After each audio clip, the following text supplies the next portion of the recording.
Hey, this is Cameron, and welcome to the practice log. Well, it's another morning session, of course. Which lighting do you like better, morning session or night session? Post in the comments. Let's go ahead and jump into it, shall we? Ow. Ow.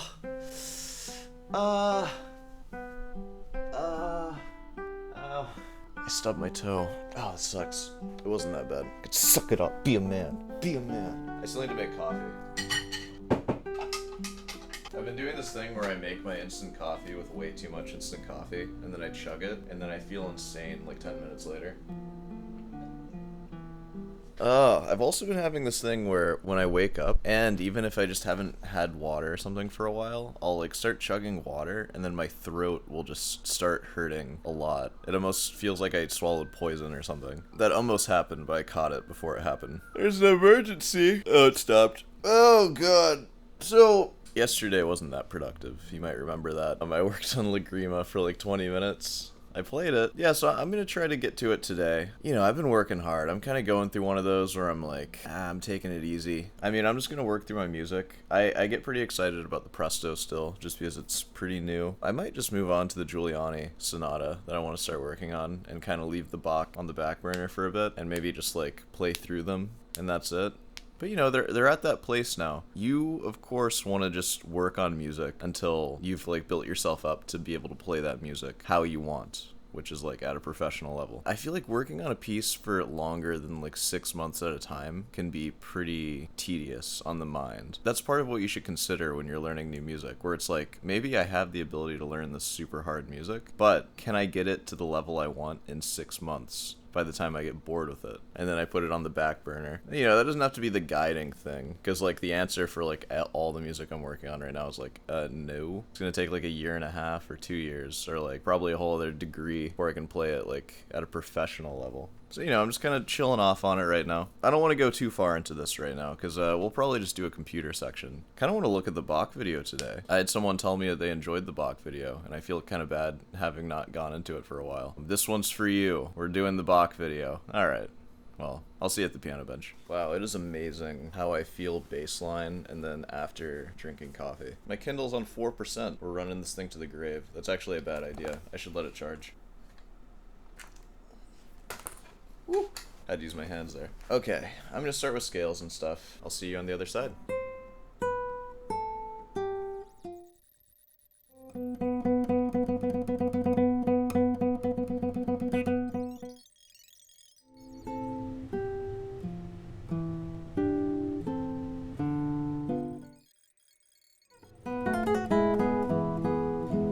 Okay, I think I'm done for today. Let me bring you closer. So, you know, I'm coming back to the sore Mozart variations because I've taken a little break from it, and there are some things that I definitely need to fix. So, I'm just gonna play the introduction, and then the theme, and then the first variation, and we're gonna call it a day there, because that's really all I worked on. And of course, I worked on the Presto, and the fugue, and all that. I'm just gonna try to play it as a new man, because that's what I am now.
Yeah, that part, I'm playing it faster than usual because I feel like it just needs to be fast. For this part, going from that to hitting that chord, because I have to play M, and then M has to come back like immediately at like 30-second notes. It almost makes me think that I should just strum it or something with my thumb. It'd be so much easier that way. I need to do some research on that part because some of my fingerings are just not working there. I fixed a few of the fingerings, like especially in the theme, where there's like some passages where I was before repeating some fingers and it wasn't very good. So, you know, we're working that out. We'll see how that sounds. I think I'm going to dive back into that one and try to fix all the mistakes that I made. I did learn that piece like maybe, I started working on it like 2 years ago, I guess. I didn't like really learn it until like a year ago though. I probably made some mistakes that I wouldn't make nowadays. Alright, well that was that. Let's go to the computer and watch some Bach doc. I'll see you there. Back to it. Bach to it. You guys ever heard that one? Bach film series 1 through 4. Whoa. Oh, we will definitely be watching that. Oh, yeah. But not yet. Oh, we still have a lot of A Passionate Life to get through. Oh, man. Bach is commemorated in Arnstadt by this curious recent statue in Jack the Lad pose, perhaps in a nod to his feisty and fractious stay here. It is curious. He's a little derpy, too. Look at him. Yeah, he's got kind of a cool pose going on. I wish they'd give us the whole thing. This is Bach? Dude, you walk into your living room and Bach is sitting like that on Bach your couch. is commemorated. Wow. His time in Arnstadt came to an end when in 1700s he was offered a new post 50 miles up the road in Mühlhausen. Mühlhausen? The city had been thriving, but it was Bach's bad luck to arrive just after a disastrous fire had wreaked havoc in the city. Caught up in a local dispute between the sick effects. Bach moved on in less than a year, but two significant things happened. First, aged 22, he married his cousin, Maria Barbara. Classic composer move right there. Anybody who married their cousin in the audience tonight? Dude, you know? Dude, I was writing some music, because I've been writing a little bit of music recently, and I swear, the more music I write, I'm like, dang, I kind of want to reach out. I want to go to those family reunions. It's a thing, man.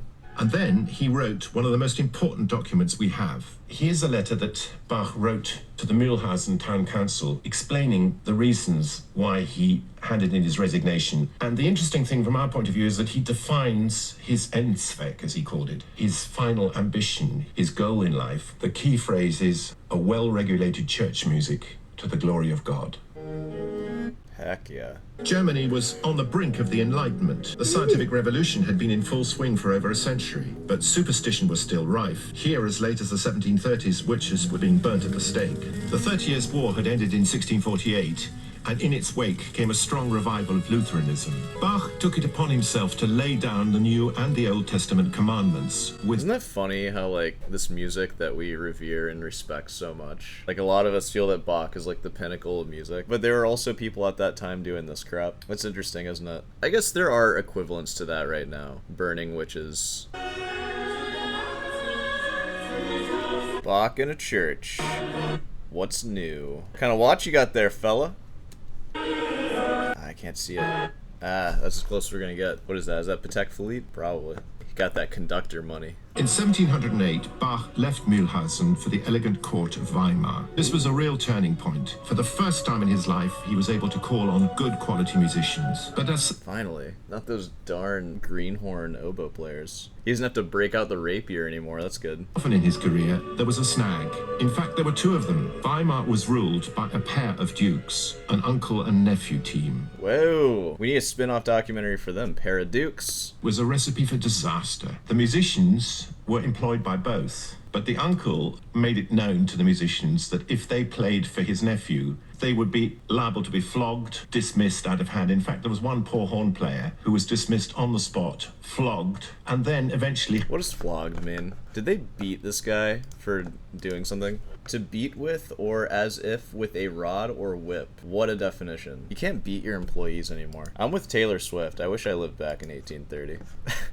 Right. Terrible example to all the other musicians what would happen if they stepped out of line. One might imagine that in such a fraught, tense situation, nothing creative could have come out of Bach's time in Weimar. But of course, the opposite is true. It was a hugely stimulating time for him. His first encounter with the Italian music of Vivaldi and of Corelli and so on. From Bach's own compositional activity, it was an enormously important time. We got the beginnings of his really, really important keyboard works. And not only that, his cantatas, amazing cantatas that he started to write for Weimar, for the Capella, and performed up in the Himmelsburg. Originally, a cantata was a small, intimate Italian piece for a solo voice and a couple of instruments. But soon it was taken over by German composers in the century before Bach and was associated with the Lutheran liturgy. There you go. You learned what a cantata is and how the Germans came and took it. But by the time Bach came along, it had grown into something almost gargantuan. His 200 pieces last anything from 25 to 30 minutes each, occupied a place somewhere between the reading of the lesson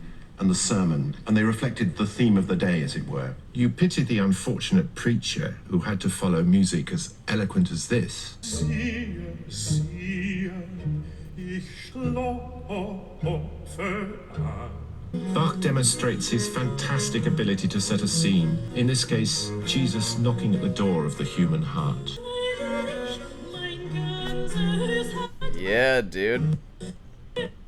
Jesus loves me. Bach wrote more than 20 cantatas in Weimar, but having proved his early mastery of the form, he suddenly stopped. The court's musical director had died, and when the resulting vacancy was filled by his son, a musical nullity, and not by Bach, his reaction was to down tools. He simply stopped composing. Yeah, that's the musician way. You just kind of stop when there's no longer pressure to do it, because we're all losers at heart. I wouldn't practice if I didn't have, like, looming threats from practicing. Alright, I think that's a good place to end that one. I feel like I didn't talk that much, which might be a relief, actually. Rick Beato brought me here. That's great. Sore Hands brought you here. But do not watch this video on your own. You're not allowed to do that. You have to watch it with me. Okay. Well, let's end it there. So, you know, I got a lot of stuff to think about with the sore that I'm working on. Yeah, I kind of want to go into that Bach movie. Maybe I'll make that like its own kind of video, where it's just one long Mystery Science Theater 3000 style, where we're just watching the movie. That'd be interesting. Perhaps. Does anybody want that? I don't know. Probably not. Anyways, let's go ahead and wrap this thing up. I'll see you in the outro. Hey, well, you know, if you made it this far, be sure to subscribe and leave a like. Yeah, I got back into the Bach documentary. Hope you enjoyed that. Hey, you want some guitar lessons? I'll teach you how to play guitar. It's time. It's time for you to get them, so... Okay, what else we got? Got a pair of fancy socks. Be sure to cut the toes off of them and wear them on your arm. That is the symbol of a sore hands enjoyer. Make sure it's a funny sock, though. Don't just use like a regular sock. Make sure it's a nice sock, too. You deserve it. Oh, you got any comment questions? Post them in the comment section and I'll answer it. Spend whole episodes doing that. Not so much these days, though, but I will do it more, I promise. We go through phases, okay? I go through phases of doing other stuff and some stuff, other stuff. You know the deal. Alright. Oh, I'm gonna go on a run and then take a cold shower. It's gonna suck, but that's what we're doing. I'll see you tonight.